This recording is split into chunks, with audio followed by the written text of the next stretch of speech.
Freelancing एक इतना जबरदस्त टूल है जो आपको एक स्टार्ट दे सकता है, बट याद रखिए इट्स जस्ट अ स्टार्ट। क्योंकि एट द सेम टाइम जहां से मैं देखता हूं, फ्रीलांसिंग फायदे से ज्यादा हमारा नुकसान करना शुरू हो गई। उसकी वजह आप सबको पता है। ब्लाइंडली लाखों लोग पर मंथ हम इंजेक्ट कर रहे हैं in the world of freelancing, without ethics, without communication, without skill set. What happen? Reputational damage हो रहा है नेशनल लेवल पे। इतने बड़े प्रॉब्लम हो रहे हैं, कॉम्प्लेक्सिटीज आ रही हैं। हमारे मुल्क के लिए अलग से एल्गोरिदम डिजाइन किए जा रहे हैं।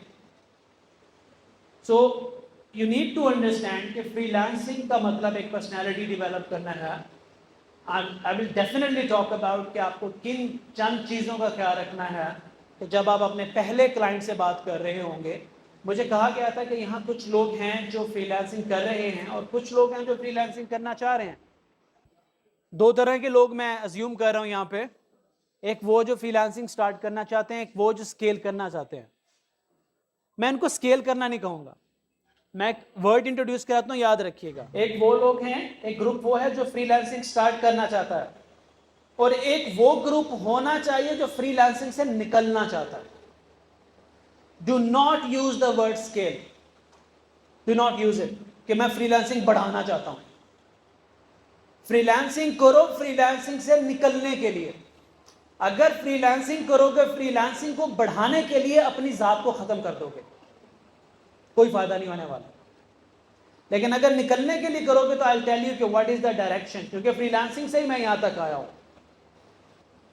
फ्रीलांसर की एक पर्सनैलिटी होती है, और उस पर्सनैलिटी का एक इंपॉर्टेंट कंपोनेंट होता है, और उस कंपोनेंट का नाम है सब्र। सो जो पहली चीज आपने सीखनी है वो है सब्र। उसके बाद कम्युनिकेशन डेवलप होगी क्योंकि उस पर लगता है टाइम। उसके बाद स्किल सेट डेवलप होगा क्योंकि उस पर लगता है टाइम। उसके बाद क्लाइंट आएगा और वो क्लाइंट कम्युनिकेशन को ड्रैग करेगा। 1.5 साल तक मैंने क्लाइंट के साथ कम्युनिकेशन किया उनको सिक्योर करने के लिए। तो ये 1.5 साल के बीच में मेरे पास क्या था? सब्र। अपनी पहली जॉब से फ्रीलांसिंग तक का जो मेरा गैप है वो 5 साल का है। तो व्हाट इज दिस? सब्र।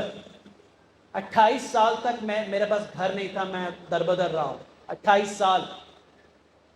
What was that? सब्र। क्लाइंट आता है, मैं उसके लिए 6 महीने तक कम्युनिकेशन को कंसिस्टेंट रखता हूं। कम्युनिकेशन को ओवर पुश नहीं करता, जल्दबाजी नहीं करता, जल्दी से कोटेशन दे के उसको क्लोज करने की कोशिश नहीं करता। What is this? सब्र। एआई का नाम आप लोग अब सुन रहे हैं, मैंने आज से 4 साल पहले किया और उसको करने में 3 साल लगे। What is this? सब्र। हमारे पास है यहां पे एक स्पीकर 5 मिनट ज्यादा ले जाए, आप मोबाइल फोन खोल के कुर्सी के नीचे बैठे होते हैं। वेयर इज दैट सब्र? आपने नहीं सुना कि अल्लाह सब्र करने वालों के साथ है? Is it very hard to understand? So the first thing you have to develop is सब्र, patience. Patience, trust the process, whatever you are going to do, trust it. मैं गारंटी देता हूं, नेक नियति के साथ, फोकस के साथ, कंसिस्टेंसी के साथ अगर आप एक डायरेक्शन में जा रहे हो और आपको उस डायरेक्शन में रिजल्ट्स नहीं मिलते तो अल्लाह कहीं और से देगा, बट देगा, जरूर देगा। बट सब्र शर्त है, ईमानदारी शर्त है, नेक नियति शर्त है, मेहनत शर्त है, उसके अलावा नहीं होगा। First quality of a freelancer is सब्र। उसके बाद जब आप आते हो, जब ये चीज आप खुद को समझा लेते हो, why I am talking this. रात हमारी K2 के बारे में डिस्कशन हो रही है। आप इमेजिन करें कि you are driving a car on a motorway. आप कितनी स्पीड पे गाड़ी चला रहे होते हैं मोटरवे पे? 120 की लिमिट है, बट 140 तो सवाब समझ के चलाते हैं आप। राइट और रॉन्ग? आप 140 पे गाड़ी चला रहे होते हैं, साथ वाले से बात कर रहे होते हैं, मोबाइल यूज कर रहे होते हैं। इमेजिन करें कि किसी दिन अचानक रात को किसी ने वहां स्पीड ब्रेकर बना दिया और आपको पता नहीं, what will happen? Accident, crash. अब वो स्पीड ब्रेकर तो बना है, लेकिन मोटरवे पे चढ़ते ही टोल प्लाजा पे आपको कहते हैं कि 100 किलोमीटर के बाद एक स्पीड ब्रेकर है, आपके दिमाग में डाल देते हैं। फिर क्या होगा? क्रैश होगा? क्यों नहीं हुआ? वही स्पीड ब्रेकर है, वही मोटरवे है, वही गाड़ी है, तो अब क्रैश क्यों नहीं हुआ?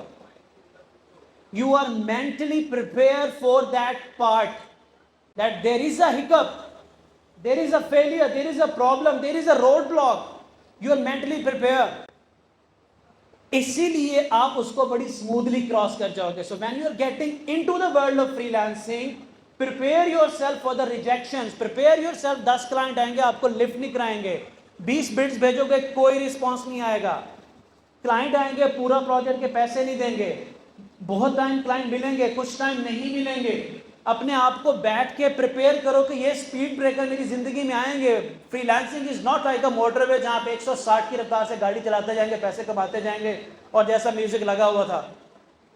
There is no more money, it takes hell of effort. अब तो पहले तो मैं जो समझता था कि फ्रीलांसिंग में ना क्लाइंट को एफर्ट चाहिए, अब क्लाइंट को आपका खून चाहिए। Be prepare for this. They are getting smarter. They know that कि WordPress की वेबसाइट अब $20,000 की नहीं है। They know that. They know that कि अब आप पाकिस्तानी बच्चे को जाके जब वो अपवर्क से फाइवर से उठाएंगे, उसको पता है कि इसके लिए रिव्यू कितना जरूरी है। They'll exploit you. Are you prepared for this? So the first thing is develop that mindset. Prepare yourself for that hardships. आप हो गए, आपको समझ आ गया। Identify your skill set.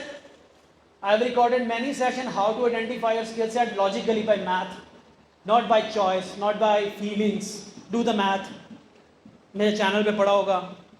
जब आइडेंटिफाई कर लो तो फिर एक स्किल सेट पे काम करना शुरू कर दो। और जब काम करना शुरू करो ना, तो मैंने एक एलिमेंट बोला था इस सेशन के स्टार्ट में, नेक नियति। नेक नियति डिलीवरी के टाइम पे नहीं आती, नेक नियति स्टार्ट में डालनी होती है।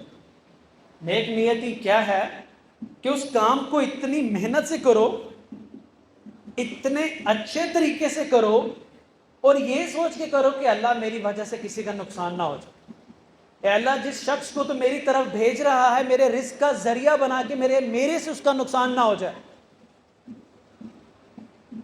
जब आप ये सोचते हो तो बरकत आपके सीखने में आ जाती है। Being that much, इस लेवल पे आकर मैं आज भी ये समझता हूं कि जब किसी गोरे को मेरा प्रोफाइल उसके सामने आता है और वो मुझे इनवाइट भेजता है, तो it is not about the size of my profile, it is about कि अल्लाह ने उसके दिल में डाला, जाओ इस बंदे को बिजनेस दो, ये कोई ढंग का काम कर रहा है, अल्लाह ने भेजा उसे। This is all we have to do. वो क्यों भेजा है? क्योंकि मैं उसका नुकसान कभी नहीं करूंगा।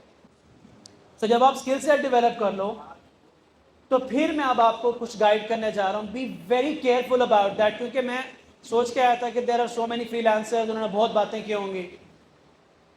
आप अपने हर आने वाले क्लाइंट्स को 3 हिस्सों में डिवाइड कर लें। मैं 3 पर्सनैलिटीज बताने लगा हूं।